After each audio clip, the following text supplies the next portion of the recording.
Hi friends, ఎలాగున్నారు మీరు? అందరూ బాగుండాలని నేను కోరుకుంటున్నాను దేవుడిని. సరదాగా బ్యారేజీ మీద వెళ్తే ఎలా ఉంటుందా అని బ్యారేజీ అంతా వీడియో తెద్దామని వెళ్ళాం. సరదాగాను వెళ్ళి అలాగ ఖాళీగా ఉన్నాం కదా, పులుసు కూడా ఉంటుందేమో అని కొంటాకి వెళ్ళాం. వెళ్తే అక్కడ బ్యారేజీ మీద దుకాణాలు చూడండి, అక్కడక్కడ దుకాణాలు ఉన్నాయి. చెట్లు, చక్కని ప్రకృతి, అక్కడక్కడ దుకాణాలు. మొక్కజొన్న పొత్తులు అమ్ముతున్నారు, చేపలు అమ్ముతున్నారు, కొబ్బరి బొండాలు అమ్ముతున్నారు. ఈ షాప్ మూసేశారు, కొబ్బరి బొండాల షాపు. అన్నీ అమ్ముతున్నారు. మార్కెట్ లాగా ఉంటుందిగా, చేపలు అక్కడక్కడ అమ్ముతున్నారు చేపలు. కానీ పులస దొరకలేదు. ఇక్కడేమో తాటి బెల్లం ఏదో అమ్ముతున్నారు. అతనేమో కూర్చొని ఉన్నాడు. కానీ ఇక్కడ చూస్తుంటే గోదావరిలో ఒక వ్యవసాయం చేసేస్తున్నారు. గోదావరి గట్టు మీద బ్యారేజీ దగ్గర కొంచెం ప్లేస్లో వేసేస్తున్నారు. ఇసుక దెబ్బల మీద వేసేస్తున్నారు అనమాట. వ్యవసాయం జరుగుతుంది. ఇలాగ చిన్న చిన్న మొక్కలు వేసుకొని ఈ అరటి తోటలో అవి వేస్తున్నారు అనమాట. ఈ కారు ఒకటి మన ఎదుర వెళ్తుంది, వైట్ కారు. వాళ్ళు వెళ్ళిన తర్వాత ఇక్కడ సెల్ ఫోన్ డిస్ప్లే వేస్తున్నారు. అయితే ఇక్కడ చూసాం, చేపలు ఇక్కడ అమ్ముతున్నది అమ్మ. చేపలు అమ్ముతుంది అమ్మ. ఆ అమ్మ దగ్గర చేప చూసాను, పెద్ద చేప బాగుందని అడిగాను రేటు. అది బతికుందా లేదా అని అడుగుతుంటే బతికుంది అని చెబుతుంది. అప్పుడు అది బతికుంది అని చెప్తుంది. అదే 200 చెప్పింది. ఇది 250 రూపాయలు చెప్పింది చేప. నేనేమో 250 అయితే బతికుందా లేదా అని అడిగితే ఇప్పుడు బతికే ఉంది అది అని నీటిలో ఎడుతుంది అన్నమాట. ఫ్రెండ్స్, నీటిలో ఎడుతుంది చూడండి. ఇప్పుడు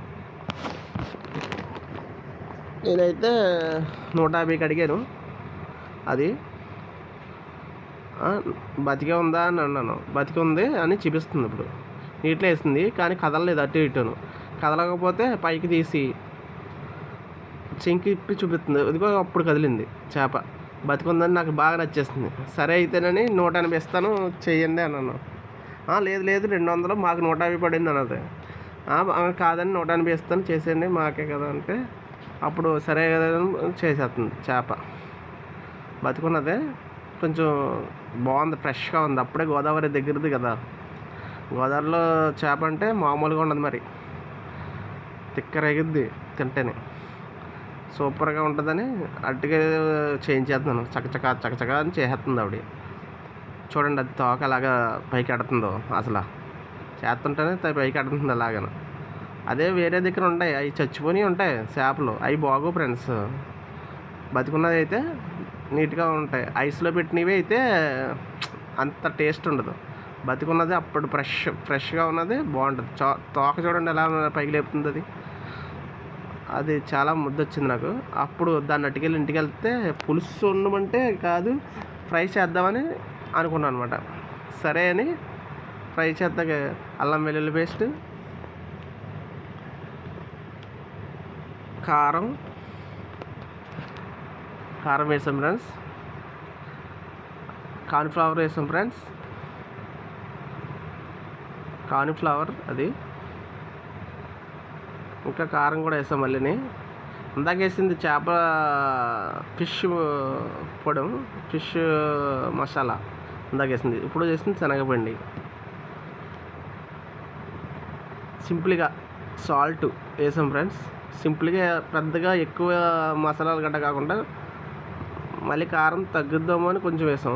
అంటే పసుపు వేసాం, ఫస్ట్ పసుపు, తర్వాత ఏమో అది ఈ కనబడతలేదు సరిగానా, అందుకే అలా చెప్తున్నాను.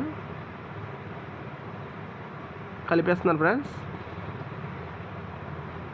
బాగా కలిపితే ఉండల కింద ఉన్నట్టున్నాయి అక్కడక్కడ. నిమ్మకాయ కూడా పిండుతున్నాను ఫ్రెండ్స్. అందులోనూ టేస్ట్ బాగుండాలని నిమ్మకాయ కూడా పిండుతున్నాను.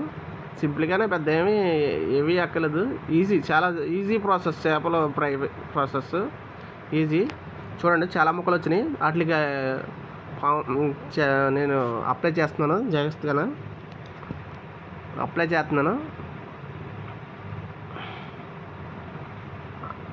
చూడండి, బాగా అప్లై చేయాలా, వాటికి అలాగా బాగా చేయాలా అప్లై.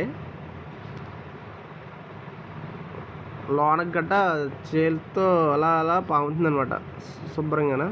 లోపలికల్లా బాగా వెళ్ళాలని, మసాలా బాగా పట్టాలి కదండి, అందుకని ఫ్రెండ్స్ చేపలకి బాగా పట్టాలని మసాలా అలాగా మసాజ్ చేసినట్టు కొంచెం ఎక్కువ చెయ్యాలి, బాగా కలపాల. బాగా కలిపితేనే టేస్ట్ బాగుంటుంది అనమాట. అయితే చాలా కలిపేసాను బాగానా. ఇంకా తలకాయ కూడా ఫ్రై చేస్తున్నాం మేము, స్పెషల్గా ఉంటుందని తలకాయ కూడా చేస్తున్నాం అన్ని ముక్కలకి బాగా చేసి. అయితే నేను చైర్మన్ కొనేసాను ముందు. ఆ చైర్మన్ కొనేసింది అది వండేసాం, ఇది ఇది ఫ్రై చేస్తున్నాం అన్నమాట. ఇప్పుడు పైన అట్ల రేకెట్టి దాంట్లో నూనె వేసామన్నమాట ఫ్రెండ్స్. అంటే నూనె ఎక్కువ వేస్ట్ చేయడం ఎందుకు, పెనబెట్టుకొని వేసుకొని దాంట్లో వేపచ్చు, కానీ అందులో పెడితే నూనె వేస్ట్ అయిపోద్ది. నూనె వేస్ట్ అయిపోకుండా ఉండాలంటే ఇలాగ తక్కువ నూనెతో అదే అట్ల రేకెట్టి దాని మీద ఫిష్ నూనెసి, తగినంత నూనెసి సగం ములిగేలాగా దాన్ని వరుసగా పెడితే ఒకటొకటి నీట్గా అందంగా చక్కగా టేస్ట్ అయితే బాగుంటుంది, సూపర్ వస్తుంది ఇది. అలాగా అక్కడక్కడ కొద్దిగా అంటుకోలేదు అనిపించింది, మళ్ళీ పామాను. అయినా గంట అయింది ఇది. ఈ చేపలు అలా పామేసి పెట్టేసి పక్కన పెట్టేసాం. ఒక గంట సేపు పక్కన ఉంచేసిన తర్వాత ఇప్పుడు మళ్ళీ అట్ల రేకుల్లో ఈ చేపలు ఇప్పుడు వేస్తున్నాను. గంటన్నర పైన అయింది. అప్పుడు మసాలాలు బాగా ఇంకి అప్పుడు టేస్ట్ బాగుంటుందని, అప్పుడు బాగా ఇంకితుందని ఫ్రెండ్స్, బాగా ఇంకితుంది ఫ్రెండ్స్. ఈజీ ప్రాసెస్ ఇది, మీరు ఎవరైనా చేయొచ్చు ఇది ఇలాగ ఫ్రై ఈజీగా.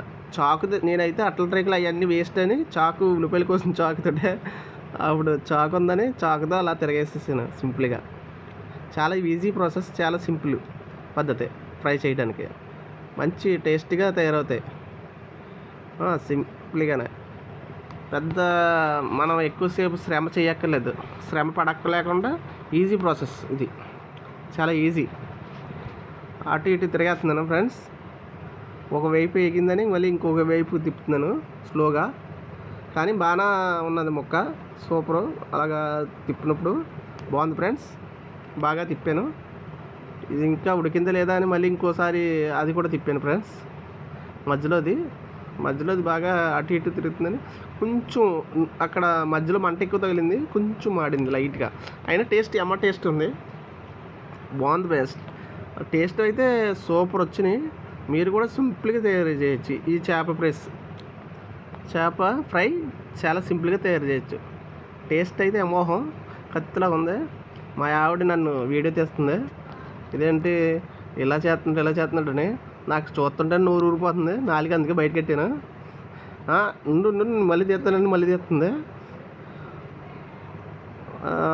తీసిన తర్వాత అప్పుడు ప్లేట్లో వేసుకొని ఎలా ఉందండి ఎమ్మటే, మనకు నోరు ఆగదు కదా, తినేయాలి కదా ఎమ్మటే, మనసు ఆగదు, నాలుక టేస్ట్ చేశాను ఫ్రెండ్స్. టేస్ట్ అయితే అమోఘంగా కనిపిస్తుంది, చాలా బాగుంది. ఆ 2 పీసులు ఒకసారి తినిపించింది. మా పిల్లలు అయితే తెగ తిన్నారు, ఇంకా చేపలు కావాలంటున్నారు. కానీ ఇంకా బతికిన చేప అక్కడ దొరుకుతుంది ఫ్రెండ్స్. మళ్ళీ వెళ్ళాలా గోదావరి బ్యారేజ్ మీదకి, ధవళేశ్వరం బ్యారేజ్. అది చాలా అమోఘంగా వచ్చింది. అందరూ లైక్ చేయండి, సూపరు. సబ్స్క్రైబ్ చేయండి నా ఛానల్ని. ఓకే.